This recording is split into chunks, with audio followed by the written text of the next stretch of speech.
Welcome to another video of the Laughing Rabbi channel. Today's Sikha, today's talk is going to be actually about the actual Laughing Rabbi story. We'll see the Gemara soon, that the whole thing about that. But for now, this week Shabbos is Shabbos Nachamu. You see Nachamu, it's a double lushing, double comfort. Now, why is there a need for a double comfort? And in general, we can find things explained from Torah, explained the Chodesh we explained through Torah Shabbat. Look in the Gemara. There's a siyum of a Gemara Second Machis that the famous two stories how Akiva and his friends were going to Rome, and they heard the Goyim screaming. They heard them having a good time, the Romans, and Akiva was laughing, and they were crying. So they asked Akiva, "How are you laughing?" Akiva asked him, "How are you crying?" He said, "I'm crying because look, you can see these Goyim and Shavi Zara. We're sitting here after the destruction of the Beis Hamikdash. We're sitting in sadness. Look at how much joy they're having, and it makes us want to cry." And Akiva says, for the same reason I'm laughing, because when I see how much pleasure they have, that's an indication of how much pleasure we're going to have. Because if for the sinners of the Eibishter, this is what happens to them. For people which do Hashem's will, for sure we're going to have so much more pleasure eventually. A similar story, first how it says how they were going towards Yerushalayim, the same rabbis, and first they ripped their clothes when they came to a point, stayed safe, and they came to a point where they could see the Beis Hamikdash. They ripped their clothes because they saw the destruction. As they came closer, they saw the space where the Kiddush Hashem would be. They saw a fox was coming out of that location. And same thing happened. Akiva started to laugh, he started to cry. And they asked Akiva, "How come you're laughing?" Akiva said, "How come you're crying?" He said, "We're crying. You know why we're crying? This is a place where even any person, any yid, which is Zara Vakar of Yumas, that serves in his Mikdash, at any point gets will die. And here you have foxes just chilling around up there. It's so disrespectful."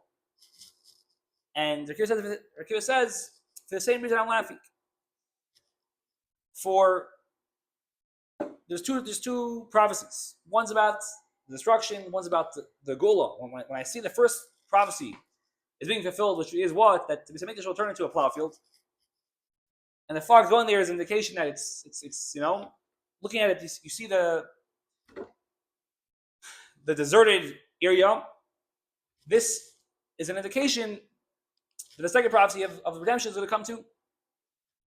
He was scared it's not going to happen. Now you see that the first thing happens, he's more confident that the second prophecy is going to happen.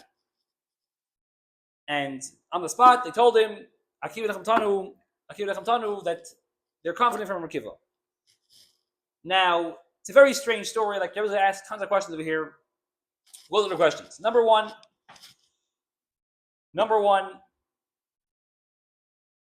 first of all, we have to see what kind of halachic ramification can we learn from this story. First of all, it's, even though it's like Gada and Tedo, but the mere fact that, first of all, there's no arguments on it. And plus, it's a Meiser Rav. It's bringing stories of these rabbis. It's showing you what to do. And plus, we see that with their clothes is an actual halacha idea. So what's the halacha over here to be clearing out? What's these far as machlekes between them? And that's the first question. Number two, what was the reason why we keep asking them, "Why are you crying?" It's obvious. Then ask them why he's laughing. That makes sense. Why ask them why they're crying? Number three, or why did they say their names? Why is it important to mention all the names of these tonight? Plus, why did they bring a pasuk of Azara Kardios? It could have brought a pasuk about actual Beis Hamikdash, that even a Kohen Gadol can go into Beis Hamikdash only at its time, which is Al Yav B'chol Yisrael Kodesh. Why did they bring this pasuk, which is talking about a typical Aveda in Beis Hamikdash? We're dealing with Kodesh Dashim over here. And also, why did the other rabbis not agree to the first story? Only by the second story they agreed. They said, why the first story did they not agree? And one last thing.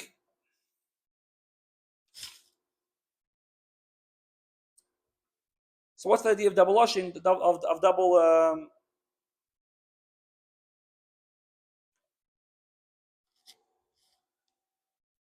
And why did I bring specifically this nevuah of the Chenisha? It could have brought previous nevuahs about the destruction of his mikdash. So now, to understand all this, it explains like this: that first of all, why are these stories brought together? It happened at different times. Because it's not just that they're both same rabbis, but they're the same theme. In both stories, Rabbi Akiva is bringing out the idea that we don't look at what's happening in the moment. We look about like we see the story in Brachas that Rabbi Akiva he saved his life because his chicken got killed and his fire went out. And he said, "Come out of So we see the idea. Rabbi Akiva said everything's very good. So both these stories, Rabbi Akiva just had his mindset of everything is very good, and that's why they bunched together. But this can't be the only reason, because if so, there wouldn't be a machlekes. This idea of everything Hashem does is really good, across the board, everyone agrees with it. So why would there be a machlekes about this? And it should have said it clearly. And what would be a chiddush? So obviously, there must be something much deeper going on over here. That says like this. Why did he ask them why they're crying? Especially he himself, Rabbi Akiva, looked his clothes. Why did he ask them why they're crying? The word goes like this. Because he knew that these Hanaim, already were aware. Let's talk about the first story first. They were aware about the Romans, because the fact that they even went on the trip was to stop at the Cree. The fact that they left Eretz Yisrael, the first place, was only because of this reason. They stopped at the Cree, so they knew about the Tsaros, and they knew about how good the Romans are and how much they're suffering. So why? Only when they heard these noises did they arouse a cry. Like you could cry earlier. What's up right now that they're crying? And that's what he asked him. And what was that kind of reason? They explained like this: they weren't really crying from the destruction, and the fact that a strong country won them, because having a strong superpower overcoming Yidden in a way is a good thing. It says Ba'adir, Yipro, something like that. That when a strong country wins a Yidden, it's not so embarrassing for the Yidden. It's okay, a strong country won them. It's not so embarrassing. What they were bothered by was the fact that now, after the destruction, everyone knows it was done through a strong country. So why now are they enjoying life? The whole reason why they became strong is in order to destroy the Yidden. Now they destroy the Yidden. Why are they enjoying life? And to that, Rabbi Akiva answered that this is an indication that how much we're going to get from this. We're going to get so much more schar from seeing that. And the same thing goes for the second story. Why did he ask them why they're crying? Because he knew that they already ripped their clothes earlier. So why are they crying when they saw the fox? When they saw the desecrated and deserted area? And the reason is like this: because if for the mikdash to be destroyed, okay, so it gets destroyed. But why does it need to be desecrated to the point that foxes are chilling in there? And where are they chilling? They're chilling in the Kodesh HaKodashim, the holiest place. It could have been destroyed, and the holiest place wouldn't have to be desecrated. And that's why he asked him, why are you crying? And because he was trying to figure out why ish now. They explained this is taka why now, because it didn't need to be specifically the Kodesh HaKodashim. And why was he laughing? And he was laughing, like we'll see soon, the exact beer. Obviously, he saw that the nevuos were being mekuyim. So what does it really mean? Like we said before, what does it mean that he was worried about not being mekuyim? Every prophecy must be mekuyim. Even if it's if it's a good prophecy, even if it's on a condition, Hashem always makes it being fulfilled. So why was he worried that it wouldn't be fulfilled? So that explains like this: he wasn't worried that the prophecy wouldn't be mekuyim. Obviously, it was being mekuyim. The question is, to what level would it be mekuyim? If it could be done to be the prophecy is fulfilled, or it could be done in a profound way. And the fact that we see that by the galus, by the prophecy, the first prophecy, the galus is done in all the way that the Kodesh HaKodashim, the holiest place, is desecrated when it didn't need to on the books. There's a more of an extra tsar. So this shows you how the second of all also will be done in its fullest. So this is what it means that now he's comforted and he knows that the void is going to be mekuyim. So now, what is this idea in halacha? We can explain that this idea that's not just over here, but it's a general idea in halacha that what is the main factor when it comes to two different mitzvahs, let's say. First thing we read down is like this. What do we even look at? Do we look at the heveh or the asud? Do we look at the present? That right now I see the goyim having a good time, and it's a chil Hashem, that the goyim are having a good time, and I see the Chiddush Hashem being destroyed, it's being desecrated. Do I look at it right now, or do I look at the future? That it's an indication that we're going to get schar. It's an indication that we're going to have the prophecy in the fullest way. Mashiach in a very Mashiach, it'll be the Gula will be happening in a very strong way, and that's what they're arguing about. Look at the Haver or the Asud. And in a more nuanced way, we can say that what was going on is Sidin Halacha that goes like this. When you have two things coming up, for example, let's say you have a guy which is a chayla, he's not feeling well, and he wants to know, he wants to fast saying Adalia. The question is, if he fasts saying Adalia, he won't be able to fast in Kippur. Doesn't have enough energy. Do we tell him that, listen, right now, you're able to fast, so fast, even though you'll miss out later on the opportunity of Kippur? So be it. Or we say, no, you have to look at the future, and what's going to happen in the future if you fast now? You'll miss out on a bigger fast. It's be from the Kippur's Derais, so not just from Kabbalah. So the same idea is where it plays out. And in a more nuanced way, not here that's two different mitzvahs, two different fasts. But let's say you have, example brings down here is like this. You have one way you can do a mitzvah. Now, what's more important? To do a mitzvah behidr, and you might be missing out some details. Some details, obviously, they are not ma'akiv, they're not mandatory in details, but they're part of the mitzvah. Or we say, no, hidr is not so important. The main thing is to have all the details there. For example, like a bris milah. You have two options. Either you do a bris milah in the morning, and you get the advantage of zizim makdin l'mitzvahs, waking up early, and this is part of the actual mitzvah. That's part of it. Is part of the laws of it. When a person has to do a mitzvah, he has to do it at the earliest time. It's part of the actual rules.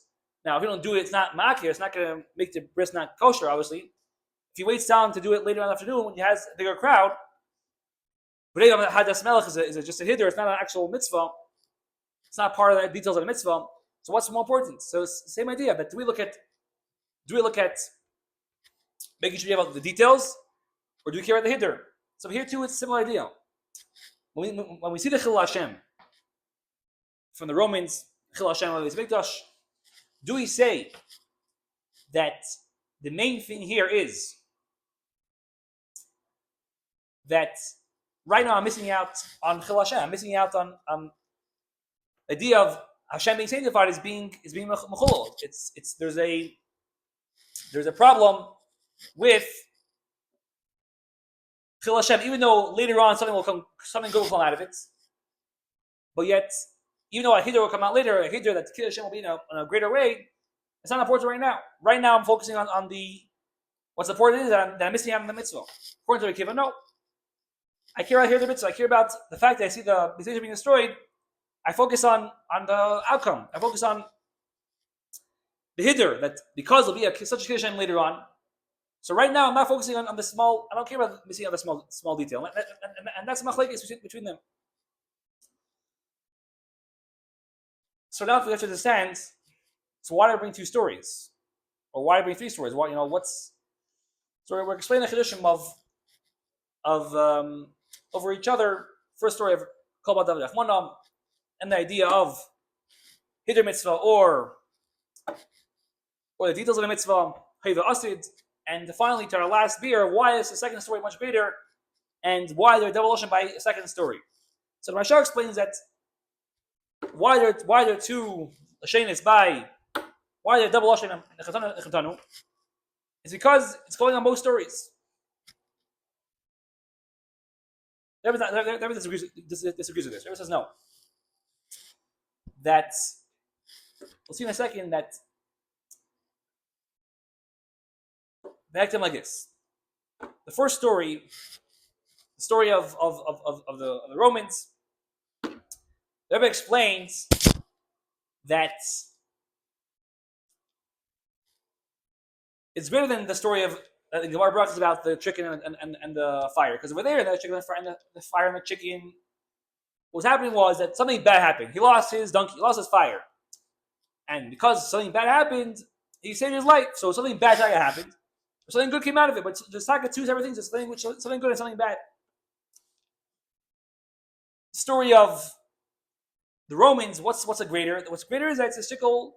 The story is more, the good is more revealed. Why? Because number one, you know what good, we're not just saying that the donkey died and it's good for some reason.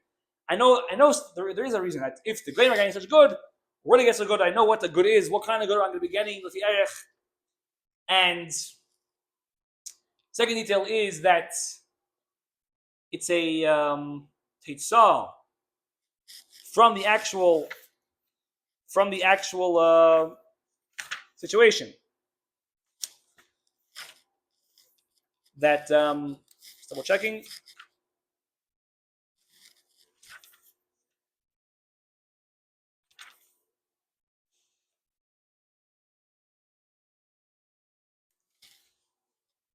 Also, that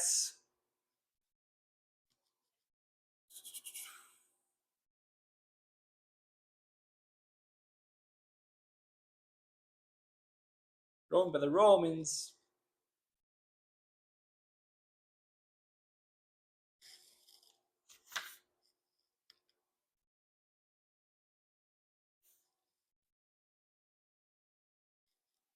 Also, it's something which is actually good. It's not just that, which means the good having a good time. It's not like then this happening is a good thing for itself. Like right now, I know I'm getting good brachas. Like this indication that the good things are happening. So the chicken and the chamer, them passing away, it doesn't really matter. Like if we be alive or dead, it would still be the same. It would still be saved still be saved. Like the negative thing isn't really causing anything better. Just he's being saved. But the main point here is the last story. Is that Rabbi Akiva, when he saw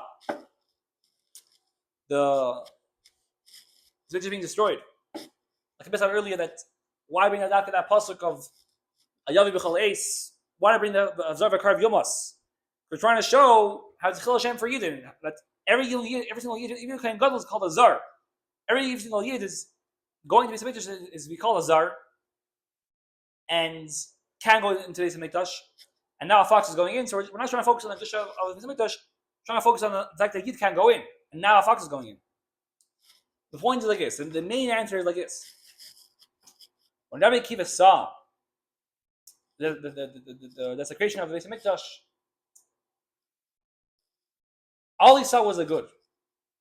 It's not that he said that I saw a bad, and something good will come out of the bad eventually.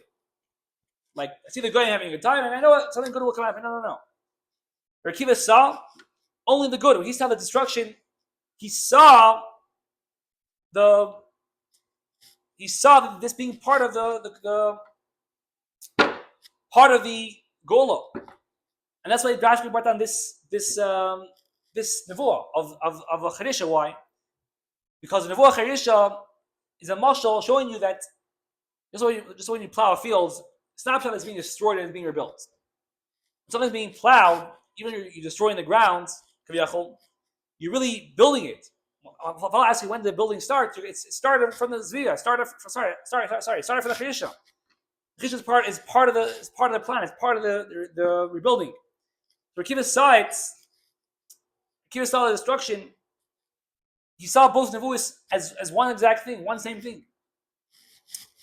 Just like it says, like he brought down that it's Eidos. He said that Zechariah and Uriah, the Eidos. What does Eidos mean? Eidos just like there's two Eidim. It's one story. It's one entity. So when he saw the destruction, he saw this not as he didn't see it as destruction in itself. All he saw was the Gola. All he saw was this is the starting of the second prophecy of how the skating and the skating are sitting are going to be sitting in the streets.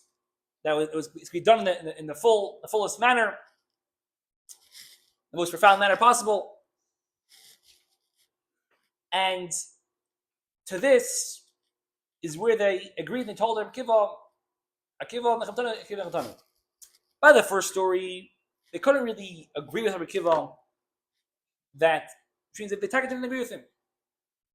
The question of what's better, Haver or Asid, or what's better, a detailed mitzvah or a Hidder, they'll say no, they care about the detailed mitzvah, they care about it now. They disagree with Akiva.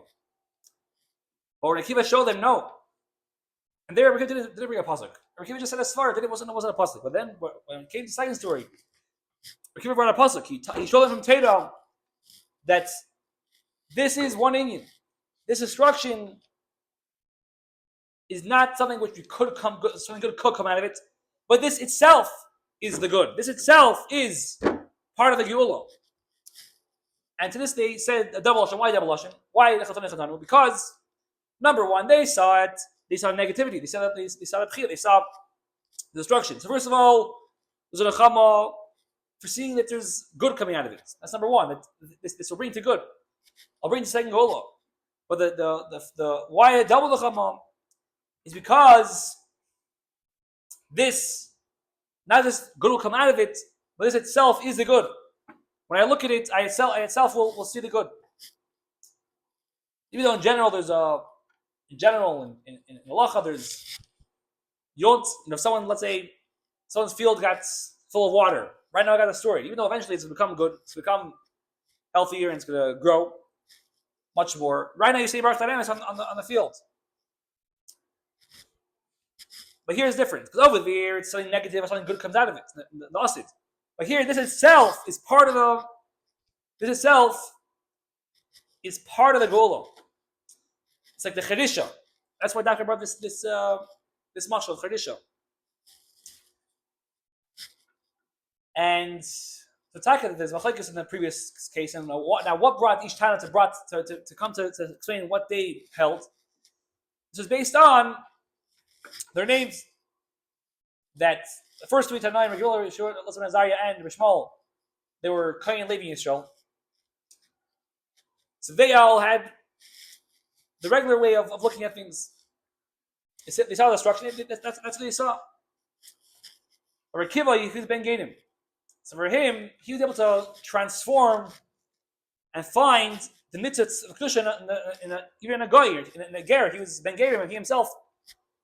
He only started learning when he was 40 years old. He saw a rock, and he saw how the rock with water was hitting the rock. The only way he was able to come who he was not looking at what he was right then. Right then he wasn't a Talmid Chacham.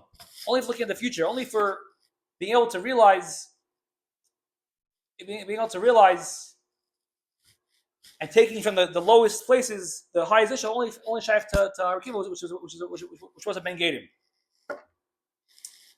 So that's Nachmu, the double lashon, to be able to realize how within the churban, within the desecration, the fact that we see that the desecration happened in such a deep way that the side of the Romans were living happily after the Beis was destroyed, and side that the shul was going in front of the Kedashim.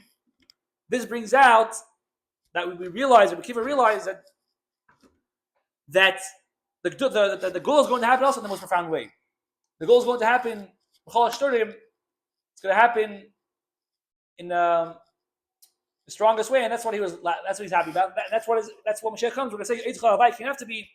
We're going to see how the greater the tzar was. Mashiach comes. We're going to see how that really brought out and started the greatest Gola L'chaim. Also, this week's parasha is connected, or next week's parasha is the Meishantem. How Hashem stopped the Golos. Hashem started the Golos 2 years before, 2 years early. And why Hashem started the Golos 2 years early? Because if not, Hashem wouldn't need to destroy the Eden, because the 852 years would have happened, and Eden would need to be destroyed. So the fact that we see Golos started earlier The Chassidus looks like it's a bad thing, but previous it's really a good thing. It's a teilah for the Yidden.